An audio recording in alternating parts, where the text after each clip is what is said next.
मोहन जी को ट्रक चलाते 40 साल हो गए थे। उन्होंने अपनी जिंदगी के कई लम्हे ट्रक की सीट पर ही बिताए थे। रास्ते की हर एक चाल और मोड़ को समझा था, लेकिन एक रात का सफर उनकी पूरी जिंदगी को बदल कर रख देता है। वो रात, वो हाईवे और वो चीज जो उन्होंने देखी थी, एक ऐसी कहानी जो आपको यकीन दिलाएगी कि खौफ सच में होता है। आज भी उनकी आंखों में उस रात का डर और उस लड़की की तस्वीर बसी हुई है। उनका कहना था कि उस सफर के बाद उन्होंने कभी रात को अकेले हाईवे पर सफर नहीं किया। उस रात उन्होंने कुछ ऐसा देखा जो इंसानी समझ से परे है, लेकिन उस खौफ का असर हमेशा उनके साथ रहा। डर की इस नई दुनिया में आपका स्वागत है। नमस्कार दोस्तों, आप सुन रहे हैं the horror show by Karnik. आप सभी को नए साल की ढेर सारी शुभकामनाएं। हमारी आज की कहानी है मोहन जी ट्रक ड्राइवर की। यह हादसा उनके साथ करीब 20 साल पहले हुआ था। तो आइए सुनते हैं कहानी उस खौफनाक घटना की जो घटी थी NH 79 पर। आप भी अपनी कहानी हमें भेज सकते हैं, ईमेल आपकी स्क्रीन पर है। कहानी के साथ अपना मोबाइल नंबर जरूर शेयर करें। मोहन जी एक 40 साल के एक्सपीरियंस्ड ट्रक ड्राइवर हैं और उनकी जिंदगी हाईवेज के सफर से जुड़ा हुआ एक खजाना है। उन्होंने अपने करियर की शुरुआत सिर्फ 18 साल की उम्र में की थी, जब ज्यादातर लोग गाड़ी चलाना सीखते हैं।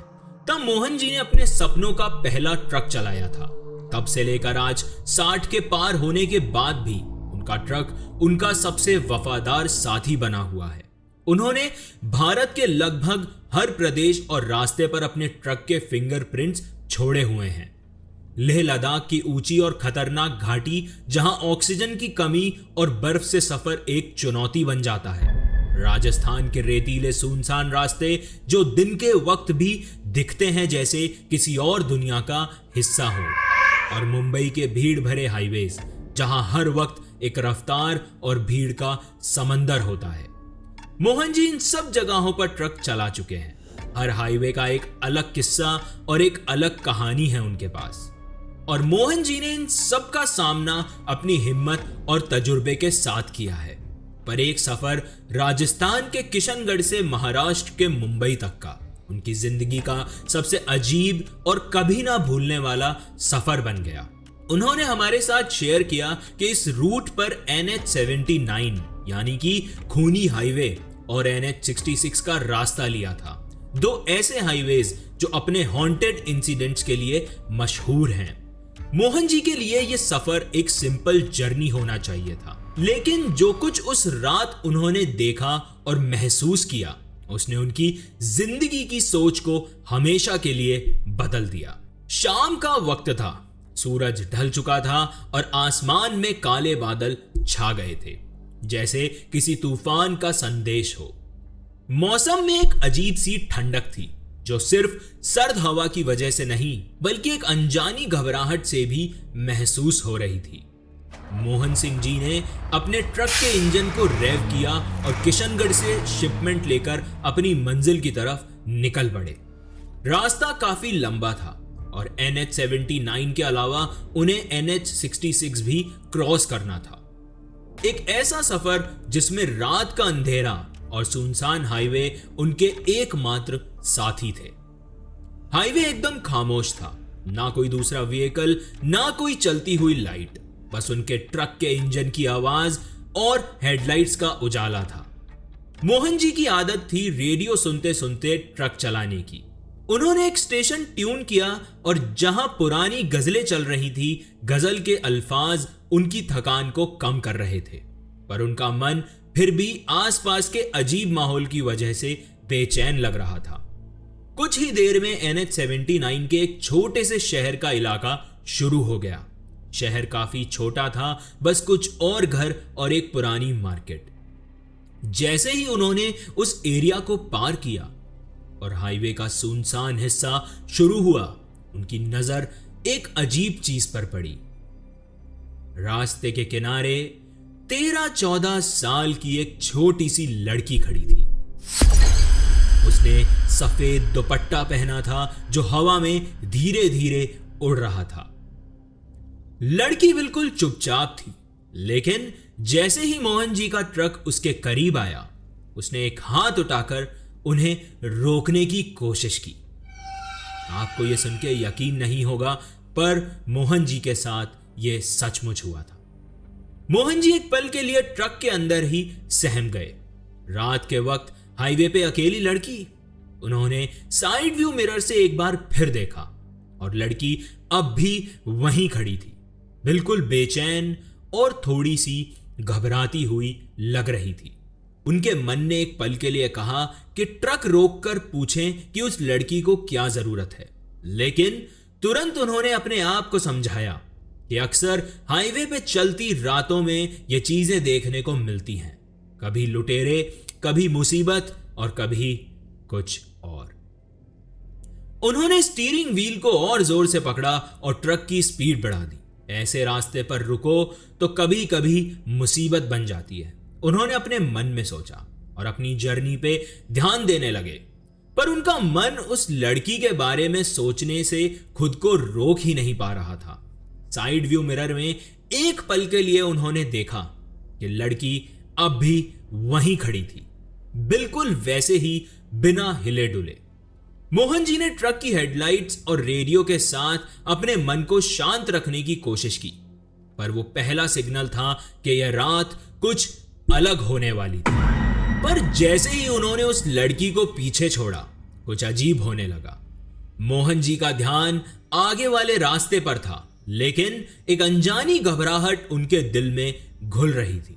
तभी उनकी नजर एकदम से साइड व्यू मिरर पर पड़ी और जो उन्होंने देखा उसने उनके होश उड़ा दिए थे। वो लड़की जो अभी कुछ देर पहले रास्ते के किनारे पर खड़ी थी, अब वो बिल्कुल ट्रक के पीछे दिखाई दे रही थी। लेकिन बात सिर्फ इतनी नहीं थी, वो लड़की किसी और चीज पर नहीं बल्कि ट्रक के बराबर में चल रही थी, बिना किसी शोर के, बिना किसी घबराहट के, जैसे उसकी चाल ट्रक की स्पीड को मैच कर रही हो।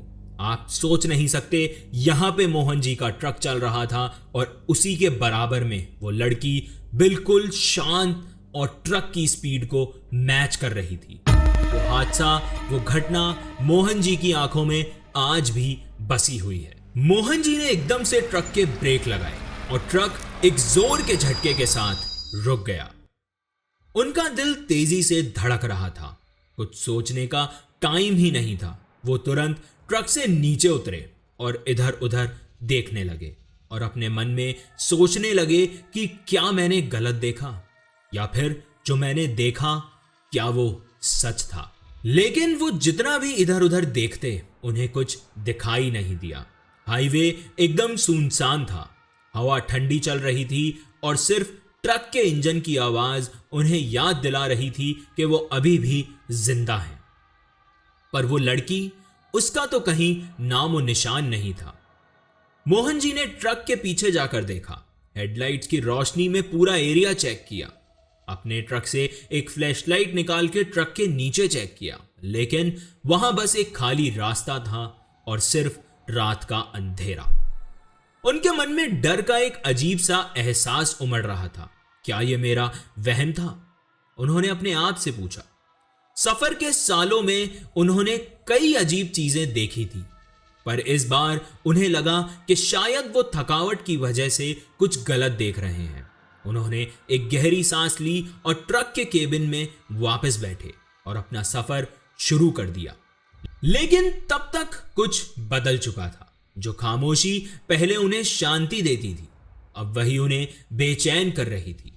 रेडियो की गजलें भी उन्हें सुकून नहीं दे पा रही थी। हर बार उनका मन पीछे मुड़कर देखने को करता, लेकिन उन्होंने अपने आप को संभालते हुए सिर्फ रोड पर ध्यान देने की कोशिश की।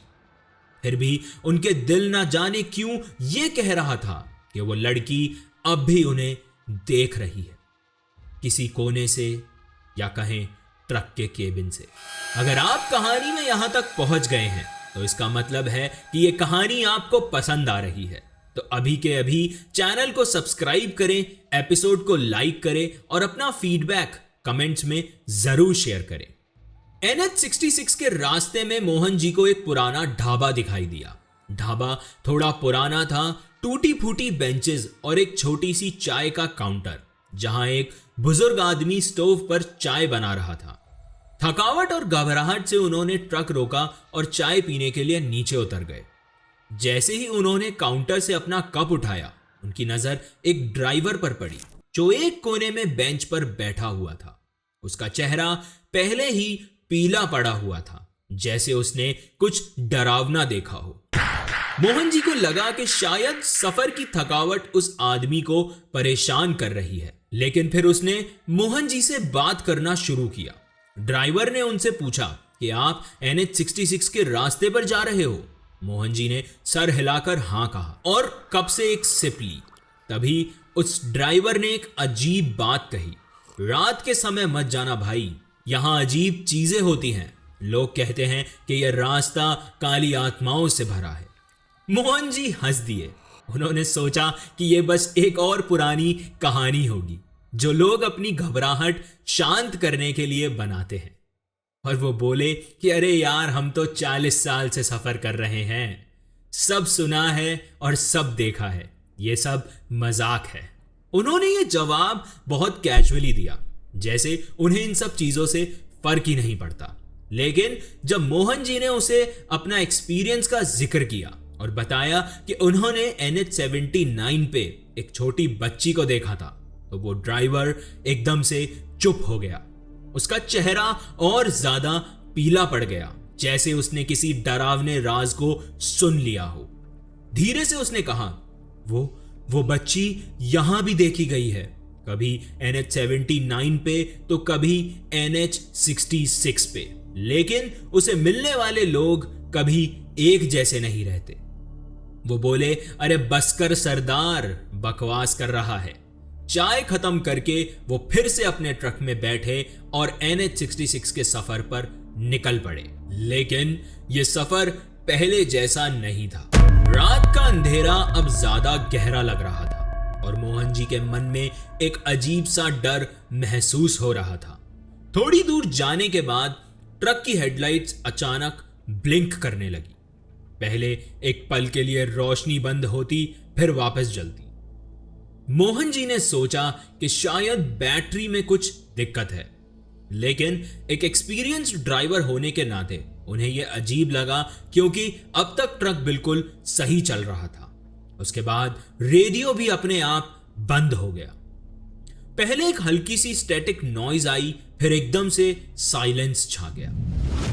केबिन के अंदर एक अजीब सी ठंडी हवा थी, जैसे कोई ट्रक के अंदर ही बैठा हो, बिल्कुल उनके साथ। मोहन जी का हाथ स्टीयरिंग व्हील पे और टाइट हो गया और उन्होंने एक पल के लिए ट्रक के मिरर्स में देखा, वहां कुछ नहीं था, लेकिन हवा का वो अजीब एहसास जैसे अब भी उन्हें महसूस हो रहा था।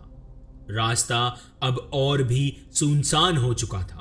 हर बार लगता जैसे ट्रक के अंदर कोई उनके साथ बैठा है, लेकिन जब भी वो साइड व्यू या रियर व्यू मिरर में देखते, उन्हें सिर्फ अंधेरा नजर आता।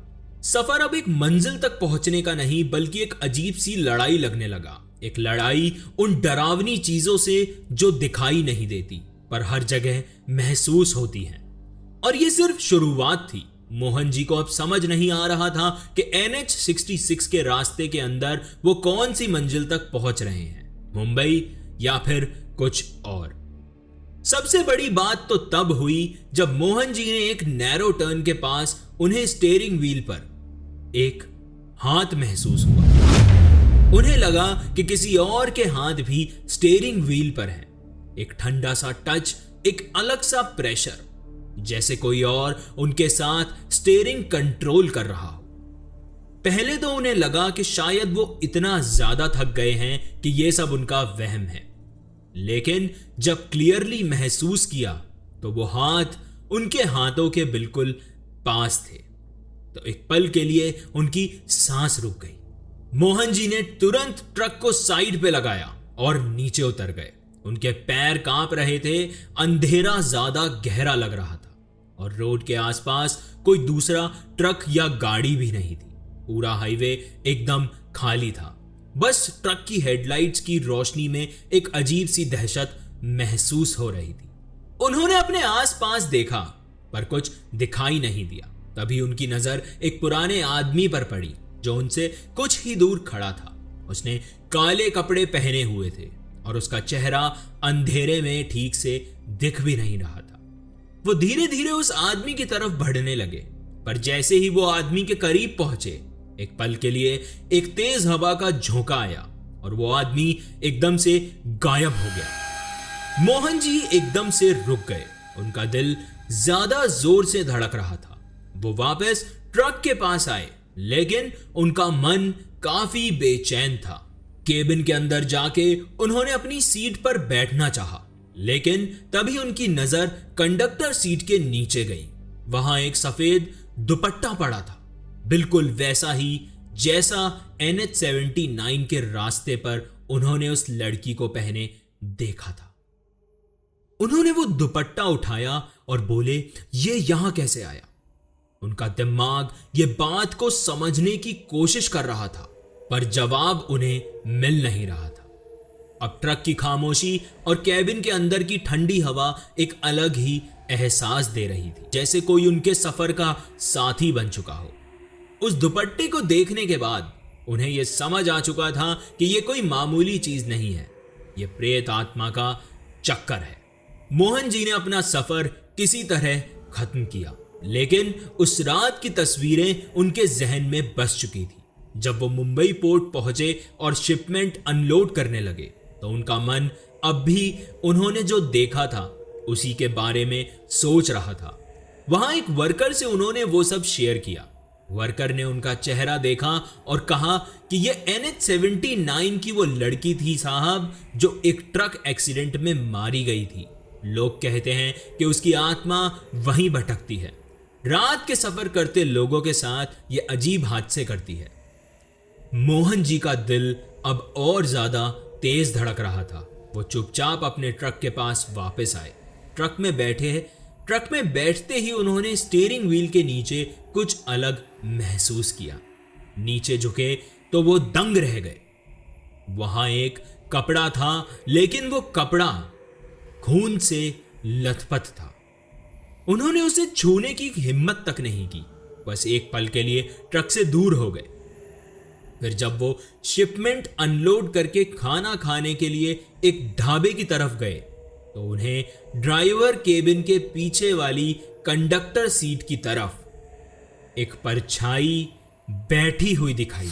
मोहन जी का दिल संभलने की कोशिश कर रहा था। जैसे ही वो परछाई हिली, मोहन जी तुरंत अपने ट्रक से नीचे कूद गए।